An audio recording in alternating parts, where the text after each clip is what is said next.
भगवान शिव ने बताया कि कलयुग की स्त्रियां किस श्राप के कारण पराये पुरुषों में रत रहती हैं। मित्रों, एक बार देवी पार्वती भगवान शिव जी को मिलने आती है और कहती है, हे स्वामी, आज मैं मृत्यु लोक पर भ्रमण कर रही थी। तब मैंने देखा कि कई स्त्रियां अपने पति को धोखे में रखकर पराये पुरुषों में रत रहती है। हे प्रभु, मैं जानना चाहती हूँ, वह कौन सा शाप स्त्रियों को कलयुग ने दिया था, जिस कारण से स्त्रियां आज उन्मत्त होकर जी रही हैं, हर दूसरी स्त्री पति या पिता को धोखे में रख रही है तथा स्वेच्छाचारिणी बन रही है। हे प्राणनाथ, कृपा करें और मेरी इन आशंकाओं को दूर करें। तब मित्रों, भगवान शिव कहते हैं, हे देवी पार्वती, आज आपने जो कलयुग की स्त्री के विषय में प्रश्न किए हैं, वह एक अटल सत्य है। यह कलयुग के कली पुरुष का शाप है, जिसकी कथा मैं आपको आज सुनाता हूं। हे देवी, जो भी मनुष्य इस कथा को पूरा ध्यान से सुनता है, वह अपने जीवन साथी को कभी धोखा नहीं देता है तथा उन्हें मन चाहे जीवन साथी की संगत प्राप्ति होती है और समय के साथ साथ उनके प्रेम में वृद्धि होती है। हे देवी पार्वती, मेरा आपसे निवेदन है, आप इस कथा का श्रवण और प्रसार अवश्य करें, ताकि हर एक पति पत्नी के बीच प्रेम और स्नेह की कभी कमी ना हो और वे हमेशा एक दूसरे के प्रति एक निष्ठ काम भाव रखें। मित्रों, भगवान शिव कहते हैं, हे देवी पार्वती, यह एक सत्य घटना पर आधारित कथा है, जो कि आज से 5000 साल पुरानी है, जब कलयुग शुरू हो रहा था। निषेध देश के वीरसेन पुत्र नल नाम के एक राजा थे। वे रूप और गुणों से परिपूर्ण होने के साथ साथ सभी तरह के अस्त्रों शस्त्रों में उन्हें महारथ प्राप्त था, किंतु उन्हें एक चौसठ खेलने की बुरी आदत थी। उसी काल में विदर्भ देश पर भीष्मक नाम के एक राजा राज्य करते थे। उन्होंने दमन ऋषि को प्रश्न कर उनसे वरदान के रूप में 4 संतान प्राप्त की थी, जिसमें से 3 पुत्र और 1 कन्या थी। पुत्रों के नाम थे दम, दांत, दमन और पुत्री का नाम था दमयंती।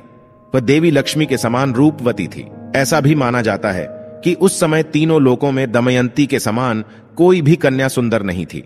मित्रों, एक भगवान शिव कहते हैं, हे देवी पार्वती, एक दिन की बात है कि राजा नल अपने राजमहल के उद्यान में टहल रहे थे। उसी समय उनकी नजर कुछ हंसों पर पड़ी। उसमें से एक सुंदर हंस को नल ने पकड़ लिया। तब हंस ने राजा नल से कहा, हे राजन, अगर आप मुझे छोड़ दो तो मैं विश्व सुंदरी राजकुमारी दमयंती के पास जाकर आपके गुना का ऐसा वर्णन करूंगा कि वो आपसे ही विवाह करेगी। राजा नल ने भी दमयंती के रूप की चर्चा पहले ही अपने दरबारियों के मुख से सुन चुके थे और मन ही मन दमयंती को पाने की चाहत भी रखते थे। वह उसे विवाह करना चाहते थे। मित्रों, भगवान शिव कहते हैं, हे देवी पार्वती, हंस की बातें सुनकर राजा नल ने उसको छोड़ दिया। इसके बाद वे सभी हंस उड़कर राजकुमारी दमयंती उद्यान में चले आए। वहीं दूसरी तरफ दमयंती हंसों को अपने महल के उद्यान में देखकर बहुत खुश हुई। वो भी हंसों को पकड़ने के लिए दौड़ने लगी। उसने जिस हंस को पकड़ा, तभी वो हंस बोल उठा, हे रानी दमयंती, निषेध देश का एक नल नाम का राजा है। वह राजा बहुत ही सुंदर है। मनुष्यों में उसके समान सुंदर और कोई भी नहीं। वह मानो साक्षात कामदेव का ही स्वरूप हो। यदि तुम उनसे विवाह कर लो तो तुम्हारा जन्म और रूप दोनों ही सफल हो जाएगा। जैसे तुम स्त्रियों में सबसे रूपवती हो, वैसे ही राजा नल पुरुषों में सबसे सुंदर है। तुम दोनों की जोड़ी उत्तम रहेगी।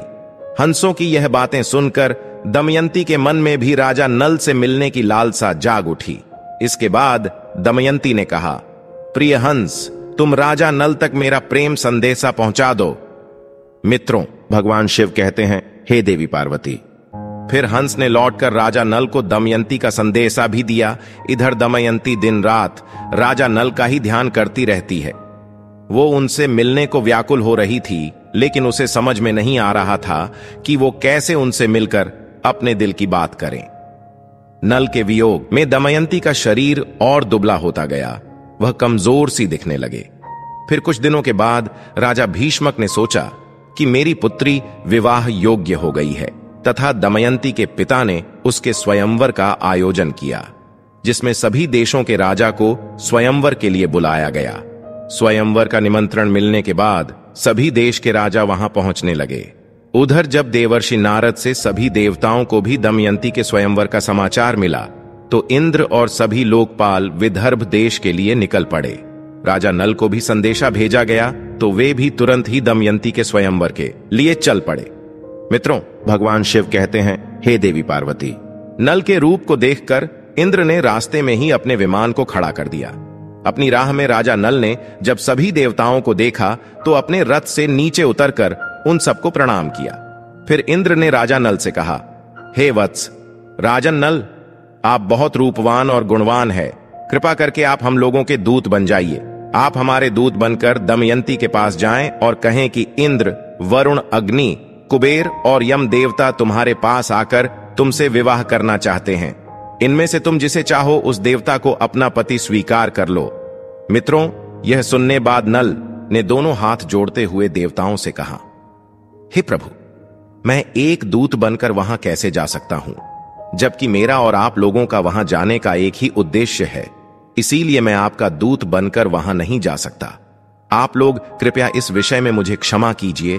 तब देवताओं ने कहा, हे नल, तुम देवताओं का कहा टाल रहे हो, फिर सोच लो। इंद्र की ऐसी कठोर वाणी सुनकर राजा नल देवताओं के दूत बनने को तैयार हो गए और उन्होंने इंद्र की आज्ञा से राजमहल में प्रवेश किया। तब दमयंती और उसकी सहेलियां भी नल के रूप को देखकर मुग्ध हो गईं और शर्म के मारे कुछ ना बोल पा रही थी। तब नल ने कहा, मैं यहाँ देवताओं का दूत बनकर आया हूँ। हे दमयंती, स्वर्ग के देवता तुम्हारे साथ विवाह करना चाहते हैं। तुम किसी भी एक देवता को चुन लो और विवाह कर लो। यही संदेश लेकर मैं तुम्हारे पास आया हूँ। ताओं के प्रभाव से मैंने तुम्हारे महल में प्रवेश किया था, इसलिए मुझे कोई देख नहीं पाया। मैंने तुमसे देवताओं का संदेश कह दिया है। अब तुम्हारी जो इच्छा हो वो करो। तब मित्रों, भगवान शिव कहते हैं, हे देवी पार्वती। दमयंती ने बड़ी ही श्रद्धा के साथ देवताओं को प्रणाम किया और मंद मुस्कान के साथ कहा, स्वामी, मैं तो आपको ही अपना सर्वस्व मानकर खुद को आपके चरणों में सौंपना चाहती हूँ। जिस दिन से मैंने हंसों की बात सुनी है, तब से मैं आपके लिए व्याकुल हूँ। आपके लिए ही मैंने राजाओं की भीड़ इकट्ठी की है। यदि आप मुझ दासी की प्रार्थना अस्वीकार कर देंगे तो मैं जहर खाकर मर जाऊंगी। दमयंती के मुख से ऐसी बातें सुनकर राजा नल ने कहा, हे देवी, जब बड़े बड़े लोकपाल देवता आपसे विवाह करना चाहते हैं तो फिर आप मुझ मनुष्य से क्यों वरण करना चाहती हैं? मैं तो इन देवताओं के चरणों की धूल के बराबर भी नहीं। आप उन्हीं में से किसी एक से विवाह कर लीजिए। देवताओं का अप्रिय करने पर इंसान की मृत्यु भी हो सकती है। अतः आप मेरी रक्षा करें और उनका वरण कर ले। नल की यह बात सुनकर दमयंती घबरा गई। उसकी आंखों से आंसू छलकने लगे और वह मंद स्वर में बोली, मैं आपको वचन देती हूँ कि मैं आपको ही पति के रूप में वरण करूंगी। तब राजा नल ने कहा, परंतु इस समय मैं यहाँ देवताओं का दूत बनकर आया हूँ। अगर इस समय मैं अपने स्वार्थ की बात करने लगूं तो ये बात सही नहीं होगी। मैं तुमसे विवाह कर सकता हूँ, लेकिन जब वे धर्म के विरुद्ध ना हो। तभी राजकुमारी बोली, इसके लिए मेरे पास एक उपाय है। उसके अनुसार काम करने पर आपको दोष भी नहीं लगेगा और हमारा विवाह भी संपन्न होगा। उपाय यह कि आप सभी लोगों के साथ स्वयंवर मंडप में आए और मैं आपको ही वरमाला डाल दूंगी। मित्रों, भगवान शिव कहते हैं, हे देवी पार्वती। राजा नल वापस देवताओं के समक्ष पहुंच गए और देवताओं के पूछने पर उन्होंने बताया कि वे रानी के पास तो दूत बनकर गया था, लेकिन वो और उसकी सखियां सभी मुझ पर मोहित हो गईं और आप लोगों के प्रस्ताव को उनके सामने रखने के बाद भी वे मुझे ही वरण करने पर तुली है। कुछ समय बाद स्वयंवर की घड़ी आ ही गई। राजा भीष्मक ने सभी को स्वयंवर सभा में बुलाया। सभी राजा अपने अपने स्थान पर आकर बैठ गए। तभी दमयंती भी आ गई। सभी राजाओं का परिचय दिया जाने लगा।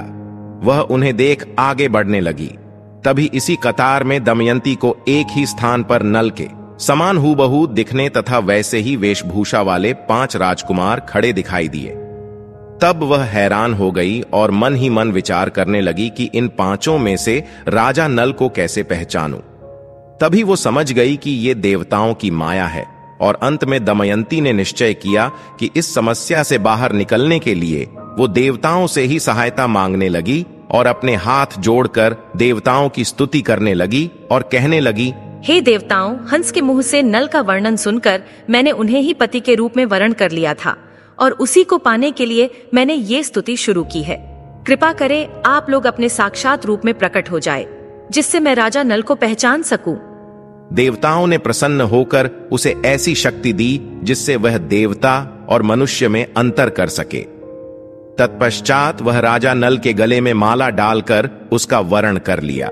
मित्रों, भगवान शिव कहते हैं, हे देवी पार्वती, स्वयंवर पूरा होने के बाद देवता वापस स्वर्ग की ओर जा रहे थे। उस समय उनकी मार्ग में ही कलयुग और द्वापर से भेंट हो जाती है। तब इंद्र ने पूछा, कलयुग कहां जा रहे हो? तब कलयुग ने कहा, मैं दमयंती के स्वयंवर में उससे विवाह करने के लिए जा रहा हूं। फिर इंद्र ने बताया, अरे स्वयंवर तो कब का पूरा हो गया। दमयंती ने नल का वर्णन कर लिया है, हम लोग तो बस देखते ही रह गए। यह सुन कलयुग बोला, यह तो अनर्थ हो गया। उसने देवताओं का घोर अपमान किया है, इसीलिए उसे इस अपराध दंड अवश्य मिलना चाहिए। तभी देवताओं ने कहा, दमयंती ने हमारी आज्ञा प्राप्त करके ही नल को वर्णन किया है। हे कली, वास्तव में नल सर्वगुण संपन्न और उसके योग्य वर है। वे धर्म के बड़े ज्ञाता भी हैं, इसीलिए उसको श्राप देना पुण्यवान ब्राह्मण को नरक में गिराने के समान है, जो कि एक महापाप है। मित्रों, भगवान शिव कहते हैं, हे देवी पार्वती। ऐसा कहकर देवता आगे बढ़ गए, लेकिन कल युग और द्वापर इसी विषय पर बात कर रहे थे। कल युग ने द्वापर से कहा, मैं अपना क्रोध शांत नहीं कर सकता, इसीलिए मैं नल के शरीर में निवास करूंगा और उसे मैं राजविहीन कर दूंगा। उस स्थिति में वह दमयंती के साथ नहीं रह सकेगा। उसे 64 का बड़ा शौक है, इसीलिए तुम भी 64 के पासों में प्रवेश करके मेरी सहायता करना। और द्वापर ने भी उसकी बात मान ली। इसके बाद द्वापर और कलयुग दोनों ही नल की राजधानी गए, लेकिन कली को नल के शरीर में प्रवेश करने का कोई मार्ग नहीं मिल रहा था। वो सिर्फ एक अवसर चाहता था, नल के शरीर में प्रवेश करने का। इसी तरह समय बीतता गया, लेकिन कलयुग कुछ न कर पाया। फिर 12 वर्ष पश्चात एक दिन राजा नल संध्या के समय लघु शंका से निवृत्ति होकर बिना हाथ पैर धोए भोजन करने को बैठ गए। यह अपवित्र अवस्था देखकर कलयुग उनके शरीर में प्रवेश कर गया। वहीं कलियुग दूसरा रूप धारण कर उनके भाई, जो अलग रहकर अपना राज्य चलाते थे, पुष्कर के पास गया और उसने कहा, तुम नल के साथ 64 खेलो, मैं वचन देता हूं। मैं निश्चित रूप से उसका राज्य जिताने में तुम्हारी मदद करूंगा। पुष्कर ने कलयुग की बात मान ली और नल के पास शीघ्र ही चला आया।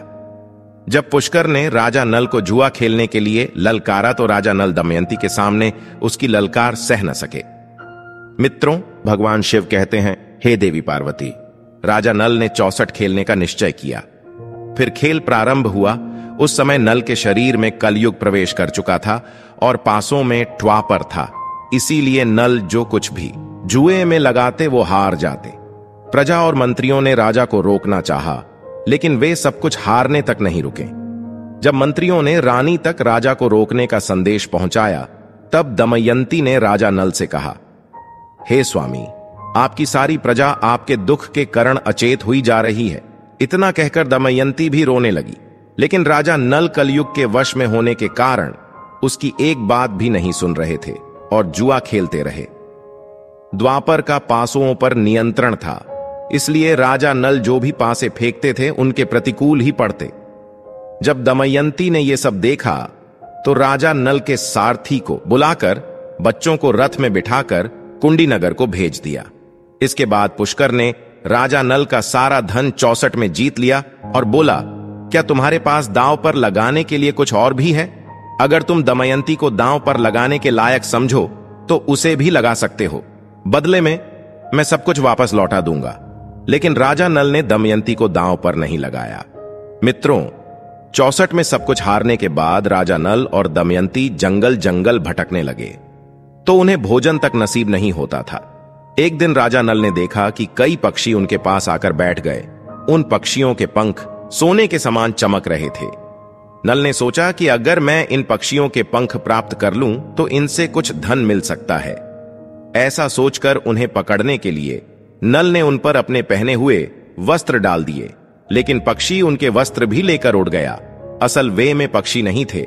राजा के पास जो राजसी वस्त्र थे वे कलयुग पक्षी बनकर उसे भी छीनने को आया था। नल अब नंगे होकर बड़ी ही खिन्नता के साथ ऊपर देखता हुआ रह गया और मायूस होकर वह दमयंती के पास पहुंचा और उसे सामने के मार्ग दिखाने लगा। दमयंती, तुम देख रही हो, यहां बहुत से रास्ते हैं। अवंती की ओर जाता है, दूसरा पर्वत होकर दक्षिण देश को सामने विंध्याचल पर्वत है। ये पियोशनी नदी समुद्र में मिलती है और यह कौशल देश का मार्ग है। राजा नल का दुख और लाचारी देखकर दमयंती की आंखें आंसुओं से भर गई। नल से कहा, क्या आपको लगता है कि मैं आपको छोड़कर अकेली कहीं जा सकती हूं? मैं आपके साथ रहकर ही आपके दुखों को बांटना चाहती हूं। दुख में आपका साथ देना मेरा पहले धर्म है, ऐसा कहकर नल के मन के दुखों को हल्का कर देती है। उस समय नल के शरीर पर एक भी वस्त्र नहीं था और ना ही जमीन पर सोने या बैठने के लिए कोई वस्त्र थे। मित्रों, भगवान शिव कहते हैं, हे देवी पार्वती, नल और दमयंती के साथ कलयुग ने अपना क्रोध इस प्रकार से निकाला। फिर संध्या समय वे दोनों वहीं पर ही सो गए। कुछ समय बाद नल गहरी सोच में पड़ गया और मन ही मन कहता है कि ये मुझसे बड़ा प्रेम करती है। प्रेम के कारण ही उसे इतना दुख झेलना पड़ रहा है। फिर राजा नल ने सोचा कि इसे छोड़कर चला जाऊं तो संभव है कि इसे इन दुखों से राहत मिल जाए और यह चलते चलते अपने पिता के राज्य को चली जाए। यह सोचकर उसने दमयंती की साड़ी को फाड़कर अपना शरीर ढक लिया। दमयंती गहरी निद्रा में थी और नल उसे छोड़कर निकल गए। दरअसल शरीर में कलयुग का प्रवेश होने के कारण राजा नल की बुद्धि नष्ट हो गई थी, इसीलिए वे अपनी पत्नी को वन में अकेला छोड़कर वहां से चले गए। जब दमयंती की नींद टूटी तब उसने देखा कि राजा नल वहां नहीं है। यह देख वह चौंक गई और राजा नल को पुकारने लगी। जब दमयंती को राजा नल बहुत देर तक दिखाई नहीं पड़े तो वह जोर जोर से रोने लगे और भटकती हुई जंगल के बीच पहुंच गई। वहां एक बड़े से अजगर ने दमयंती पर हमला कर दिया और दमयंती चिल्लाने लगी। तब उसके स्वर एक व्याध के कान में पड़े। वह उधर ही घूम रहा था। वह दौड़कर वहां आया और यह देखकर कि दमयंती को अजगर निगल रहा है, तभी उस शिकारी ने तेज बाणों से उस अजगर का मुंह चीर डाला। फिर उसने दमयंती को अजगर से छुड़ाकर सहारा देकर भोजन करवाया। तत्पश्चात तुम कौन हो, किस कष्ट के कारण इस निर्जन वन में भटक रही हो, ऐसा पूछा। मित्रों, दमयंती की सुंदरता चाल देखकर वह व्याध उस पर अत्यंत मोहित हो चुका था। वह दमयंती से मीठी मीठी बातें करके उसे अपने वश में करने की कोशिश करने लगा। दमयंती को उसके मन के भाव समझ गए। उसने ने उसकी वासना को बहुत रोकना चाहा, लेकिन जब वे किसी भी प्रकार से नहीं माना तो उसने उसे शाप दे दिया कि मैंने राजा नल के अलावा किसी और का भी चिंतन कभी नहीं किया, और अगर ये सत्य हो तो ये व्याध अभी भस्म होकर मर जाए, ये मेरा शाप है। दमयंती के इतना कहते ही व्याध के प्राण पखेरु उड़ गए। उसके मर जाने के बाद दमयंती इस निर्जन और भयंकर वन में खो चुकी थी। फिर रास्ते में मिले लोगों से पूछती हुई उत्तर की ओर बढ़ने लगी। भटकते हुए 3 दिन और 3 रात बीत गए और फिर वो अगले दिन शाम के समय राजा सुबाहु के राज्य में जा पहुंची। मित्रों, भगवान शिव कहते हैं, हे देवी पार्वती, वहां उसे सब लोग पागल समझ रहे थे। बच्चे उसे परेशान कर रहे थे। तभी उस राज्य की राजमाता की नजर दमयंती पर पड़ी। राजमाता ने अपनी दासी से कहकर उसे अपने पास बुलवा लिया और उससे पूछा, हे सुंदरी, तुम कौन हो और ऐसे घूमते हुए तुम्हें डर नहीं है? तब दमयंती ने कहा, मैं एक पतिव्रता स्त्री हूं, मैं कुलीन हूं और राजा की धर्म पत्नी हूं। तब रानी ने कहा, ठीक है, तुम महल में ही रह जाओ। तब दमयंती ने कहा कि मैं यहां रह तो जाऊंगी, पर मेरी 3 शर्तें हैं। मैं झूठा नहीं खाऊंगी, कभी भी पैर नहीं धोऊंगी और पर पुरुष से बात नहीं करूंगी। तब राजमाता कहती है, हाँ ठीक है, तुम्हारी शर्तें मंजूर हैं। मित्रों, भगवान शिव कहते हैं, हे देवी पार्वती, वहीं दूसरी तरफ राजा नल जंगल में भटक रहा था तो उसी समय जंगल में आग लगी थी। तभी नल को किसी के चिल्लाने की आवाज आ रही थी। वह उस तरफ दौड़ पड़ा। वहां पहुंचकर उन्होंने देखा कि नागराज कुंडली मारकर बैठे हुए हैं। उसने नल से कहा, राजन, मैं कर्कक कोटक नाम का सर्प हूं। मैंने नारद मुनि को धोखा दिया था, तो इसलिए उन्होंने शाप दिया कि जब तक राजा नल तुम्हें ना उठा ले तब तक यही पड़े रहना। उनके उठाने पर ही तुम्हें इस शाप से मुक्ति मिल जाएगी। उनके श्राप के कारण कई सालों से मैं यहां से एक भी कदम आगे नहीं बढ़ा। हे राजन, तुम मेरी रक्षा करो, फिर मैं तुम्हें तुम्हारे हित की बात बताऊंगा और तुम्हारा मित्र बन जाऊंगा। मेरे वजन से मत डरो, मैं अभी हल्का हो जाता हूं। और देखते ही देखते नागराज अंगूठे के बराबर हो गए। इसके बाद नल उसे उठाकर जंगल से बाहर ले आए। फिर कर्ककोटक ने कहा, हे राजन, अब तुम अभी मुझे जमीन पर मत रखना, कुछ कदम गिनकर चलो। तब राजा 1 2 3 करते हुए राजा नल ने यूं ही पृथ्वी पर 10वां कदम रखा। तभी कर्ककोटक ने उसे डस लिया। उसका नियम था कि जब भी कोई दश बोले वह दंश करता था। मित्रों, तब वह राजा नल अचंभित रह गए और फिर कर्ककोटक ने कहा, हे राजन, तुम्हें कोई पहचान ना सके, इसीलिए मैंने डस के तुम्हारा रूप बदल दिया है। कलयुग ने तुम्हें बहुत दुख दिया था, अब मेरे विष के कारण वह तुम्हारे शरीर में बहुत दुखी रहेगा। तुमने मेरी रक्षा की है, मेरे विष के कारण तुम्हें हिंसक पशु पक्षी या फिर शत्रु का भी कोई भय नहीं रहेगा। अब तुम पर किसी भी विष का प्रभाव नहीं होगा और युद्ध में हमेशा तुम्हारी जीत होगी। कर्ककोटक ने राजा नल को दिव्य वस्त्र भी दिए और फिर वहां से अंतर्ध्यान हो गया। मित्रों, भगवान शिव कहते हैं, हे देवी पार्वती। उसके बाद राजा नल वहां से चलते हुए राजा ऋतुपर्ण की राजधानी अयोध्या में पहुंचे। फिर उन्होंने दरबार में पहुंचकर राजा से कहा, मेरा नाम बाहुक है। मैं घोड़ों को हाँकने और उन्हें तरह तरह की चालें सिखाने का काम करता हूं। घुड़ विद्या में मेरे जैसा निपुण इस समय पृथ्वी पर और कोई भी नहीं। बाहुक की बातें सुनकर उसे राजा अपने पास रख लेते हैं। उन दोनों की अच्छी मित्रता बन जाती है। राजा नल ऋतुपर्ण को घुड़ विद्या सिखाते हैं और ऋतुपर्ण नल को 64 का खेल सिखाते हैं। अब इसी तरह कुछ दिन बीत जाते हैं। मित्रों, उधर जब राजा विदर्भ को यह समाचार मिला कि उनके दामाद नल और पुत्री दमयंती राजपाट विहीन होकर वन में चले गए हैं, तब उन्होंने सुदेव नाम के एक ब्राह्मण को नल और दमयंती का पता लगाने के लिए चेदिन रेश के राज्य में भेज दिया।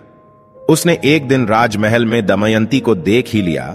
उस समय राजा के महल में कोई धर्म कर्म का कार्य हो रहा था। दमयंती सुनंदा के साथ बैठकर वह कार्यक्रम देख रही थी। इस समय सुदेव दमयंती के पास गया और उससे बोला, मैं तुम्हारे भाई का मित्र हूं। मैं तुम्हारे भाई की आज्ञा से तुम्हें यहां ढूंढने आया हूं। तब दमयंती ने भी उसे पहचान लिया। वे सबका कुशल मंगल पूछने लगे और पूछते पूछते रो पड़ी।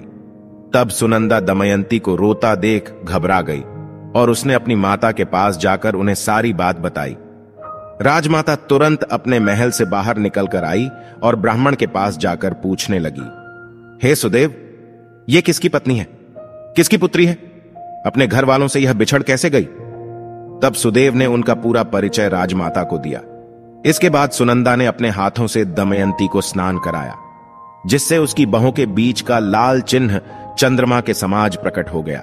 उसके ललाट का वह दिल देखकर सुनंदा व राजमाता दोनों ही रो पड़े, क्योंकि राजमाता दमयंती की मौसी थी और उसने यह बात उनसे छुपाई हुई थी।